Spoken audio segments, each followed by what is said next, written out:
السلام علیکم ناظرین، میں ہوں محمد شفیق، آپ دیکھ رہے ہیں تبلیغ قرآن 92۔ اللہ وحدہ لا شریک نے ہاروت اور ماروت دو فرشتوں کا واقعہ بیان کیا ہے۔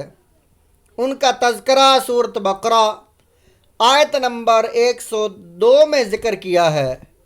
اللہ کے نبی صلی اللہ علیہ وآلہ وسلم کا فرمان ہے، جو انسان ایک آیت کی تعلیم حاصل کرتا ہے، اللہ وحدہ لا شریک اس کو 100 نوافل پڑھنے سے زیادہ اجر عطا فرماتا ہے۔ ہم یہ آیت مبارکہ، اس کی تفسیر، تعلیم اور اس کی تبلیغ کو بیان کرنے سے پہلے وہ حدیث پاک ہم آپ کو سنائیں گے اور ہم آپ کو دکھائیں گے، وہ اس کی سند بھی صحیح ہے۔ سنن ابن ماجہ کی وہ حدیث پاک ہے، آپ کے سامنے وہ حدیث ہے۔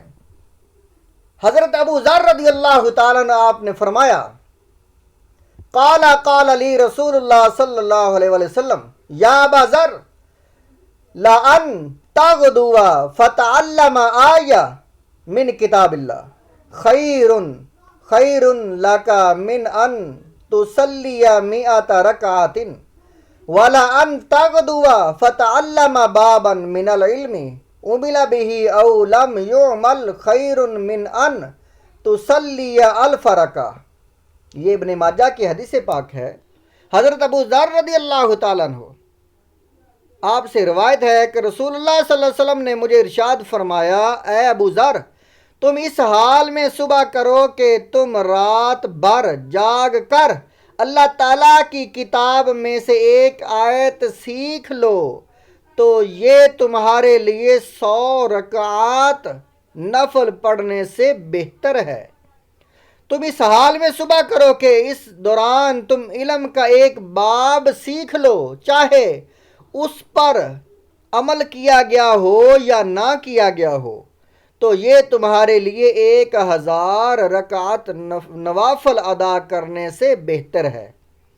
اسے ابن ماجہ نے روایت کیا اور امام منذری نے فرمایا ہے کہ اس کی سند حسن ہے، یعنی اس کی روایت صحیح ہے۔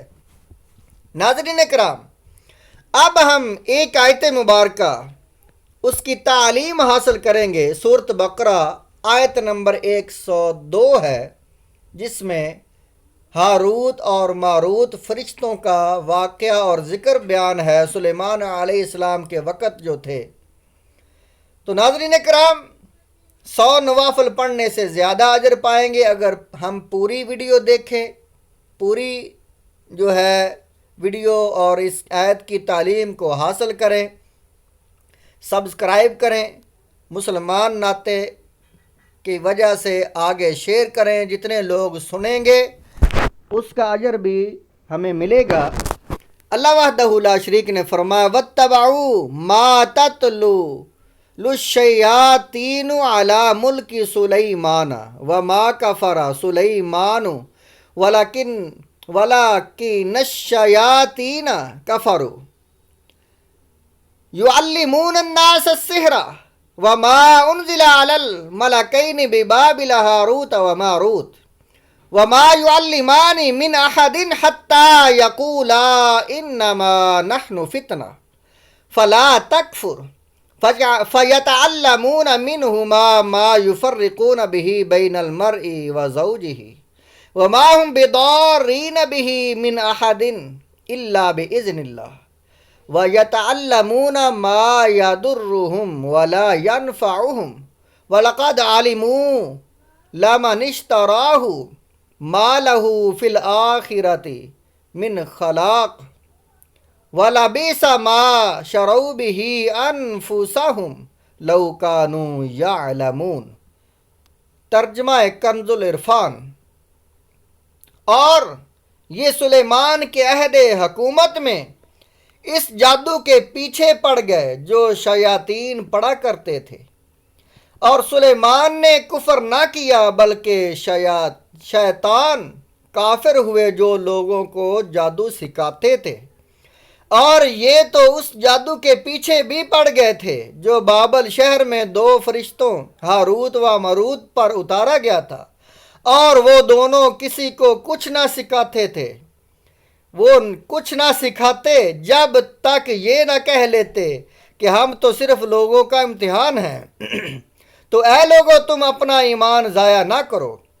وہ لوگ ان فرشتوں سے ایسا جادو سیکھتے جس کے ذریعے مرد اور اس کی بیوی میں جدائی ڈال دیں، حالانکہ وہ اس کے ذریعے کسی کو اللہ کے حکم کے بغیر کوئی نقصان نہیں پہنچا سکتے تھے، اور یہ ایسی چیز سیکھتے تھے جو انہیں نقصان دے اور انہیں نفع نہ دے، اور یقیناً انہیں معلوم ہے کہ جس نے یہ سودا لیا ہے آخرت میں اس کا کچھ حصہ نہیں، اور انہوں نے اپنی جانوں کا کتنا برا سودا کیا ہے۔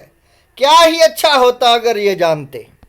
صراط الجنان میں، تفسیر صراط الجنان میں اس کی جو ہے وضاحت اور اس کی تفسیر یہ بیان کی گئی ہے، وَاتَّبَعُوا، وہ جادو کے پیچھے پڑ گئے۔ شان نزول اس کا یہ ہے، شان نزول حضرت سلیمان علیہ السلام کے زمانہ میں بنی اسرائیل جادو سیکھنے میں مشغول ہوئے، تو آپ علیہ السلام نے ان کو اس سے روکا اور ان کی کتابیں لے کر اپنی کرسی کے نیچے دفن کر دیں۔ حضرت سلیمان علیہ السلام کی وفات کے بعد شیاطین نے وہ کتابیں نکال کر لوگوں سے کہا کہ حضرت سلیمان علیہ السلام اسی کے زور سے سلطنت کرتے تھے۔ بنی اسرائیل کے نیک لوگوں اور علماء نے تو اس کا انکار کیا، لیکن ان کے جاہل لوگ جادو کو حضرت سلیمان علیہ السلام کا علم مان کر اس کے سیکھنے پر ٹوٹ پڑے۔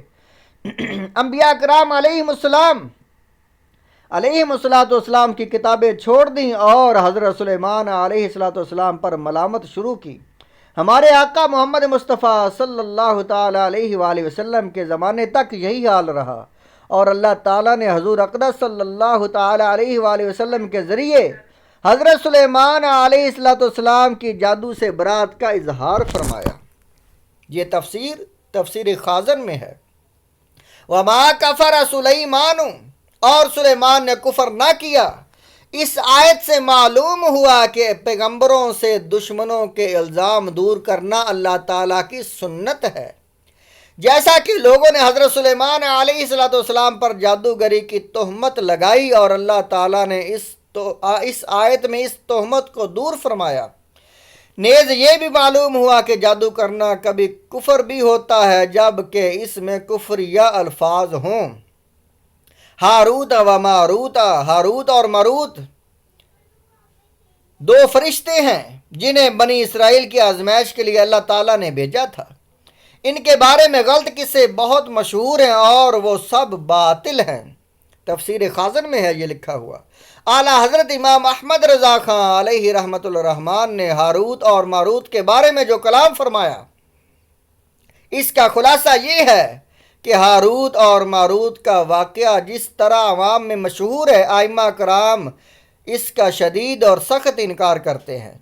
اس کی تفصیل شفا شریف اور اس کی شروحات میں موجود ہے، یہاں تک کہ امام اجل قاضی ایاز رحمۃ اللہ علیہ نے فرمایا ہاروت اور ماروت کے بارے میں یہ خبریں یہودیوں کی کتابوں اور ان کی گڑی ہوئی باتوں میں سے ہیں، اور راجے یہی ہے کہ ہاروت اور ماروت دو فرشتے ہیں جنہیں اللہ تعالیٰ نے مخلوق کی آزمائش کے لیے مقرر فرمایا کہ جو جادو سیکھنا چاہے اسے نصیحت کریں کہ انما نحن فتنۃ فلا تکفر، ہم تو آزمائش ہی کے لیے مقرر ہوئے ہیں، تو کفر نہ کر، اور جو ان کی بات نہ مانے وہ اپنے پاؤں پہ چل کر خود جہنم میں جائے۔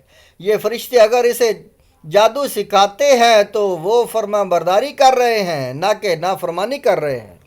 فرشتوں کی عصمت کا بیان۔ فرشتوں کے بارے میں عقیدہ یہ ہے کہ یہ گناہوں سے معصوم ہوتے ہیں۔ اللہ تعالیٰ ارشاد فرماتا ہے لا یعصون اللہ ما امرہم وَيَفْعَلُونَ مَا يُؤْمَرُونَ، سورۃ تحریم میں ہے۔ ترجمہ کنز العرفان، وہ فرشتے اللہ کے حکم کی نافرمانی نہیں کرتے اور وہی کرتے ہیں جو انہیں حکم دیا جاتا ہے۔ اور ارشاد فرمایا سورۃ نحل میں وَهُمْ لَا يَسْتَكْبِرُونَ يَخَافُونَ رَبَّهُمْ مِنْ فَوْقِهِمْ وَيَفْعَلُونَ مَا يُؤْمَرُونَ، سورۃ نحل میں ہے۔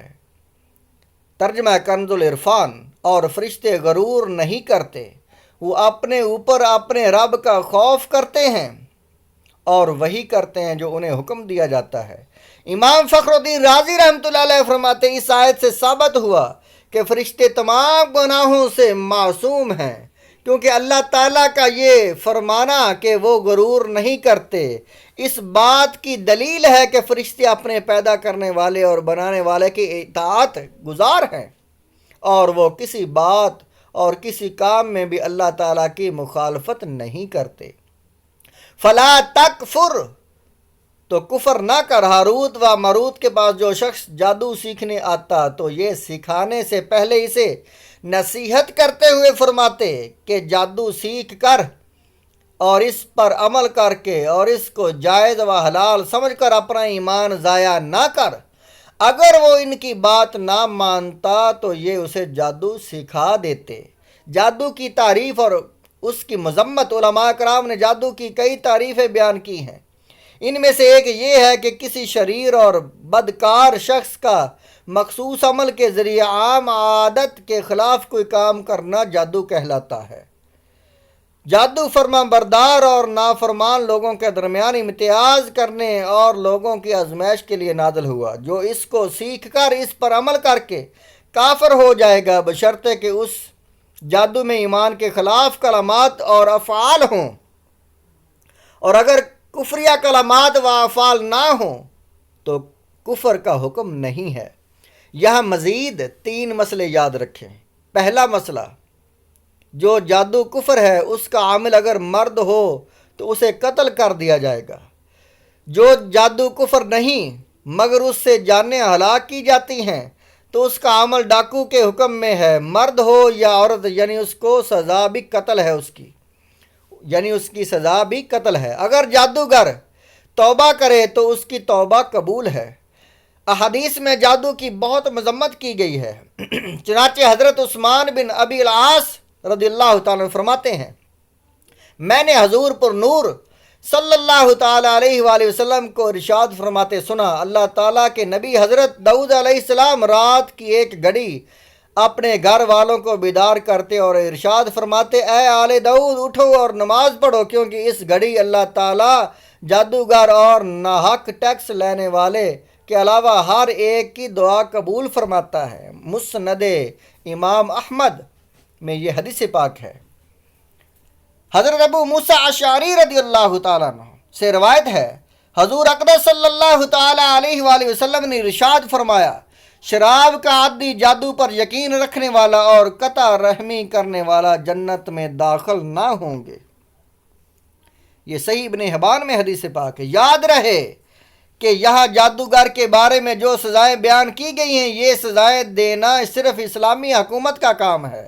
عوام الناس کو قانون اپنے ہاتھ میں لینے کی اجازت نہیں، البتہ ہر ایک کو چاہیے کہ جادو کرنے والوں سے دور رہے۔ نیز جادو سے متعلق مزید تفصیل جاننے کے لیے کتاب جہنم میں لے جانے والے اعمال کی 2 جلد کا مطالعہ فرمائیں۔ یہ کتاب دعوت اسلامی کی ہے۔ وما ہم بِضَارِّینَ، اور وہ نقصان پہنچانے والے نہیں۔ اس آیت سے چند مسائل معلوم ہوئے۔ مؤثر حقیقی اللہ تعالیٰ ہے اور اسباب کی تاثیر اللہ تعالیٰ کی مشیت یعنی چاہنے کے تحت ہے، یعنی اللہ تعالیٰ عز و جل چاہے تو ہی کوئی شے اثر کر سکتی ہے۔ اگر اللہ تعالیٰ نہ چاہے تو آگ جلا نہ سکے، پانی پیاس نہ بجھا سکے اور دوا شفا نہ دے سکے۔ جادو میں اثر ہے اگرچہ اس میں کفریہ کلمے ہوں۔